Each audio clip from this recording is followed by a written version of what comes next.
Here's what you've actually got to do for it to be over, so that we can go back to kind of normal life progressively. Hospitals can start doing elective surgery. We can stand down progressively in, say, 4 to 6 weeks. Here's what you've got to do. There actually has to be close to a lockdown.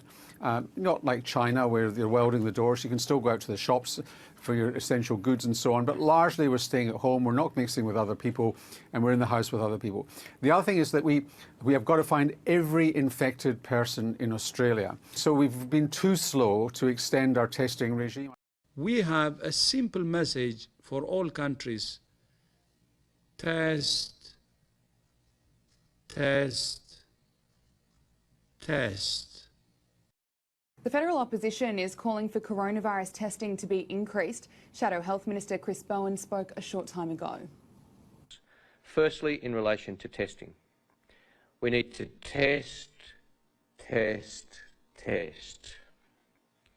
People across the country are working their guts out to test more people, but we need to do better as a country. So today's ramping up that you've heard about on the news is only a partial ramping up.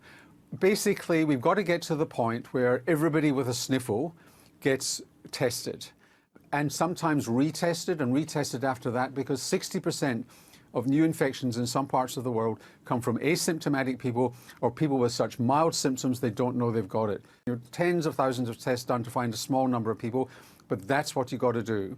And then every person that they've come in contact with needs to be pinned down, and this is not voluntary quarantine. This has got to, you've got to go home, you've got to be at home.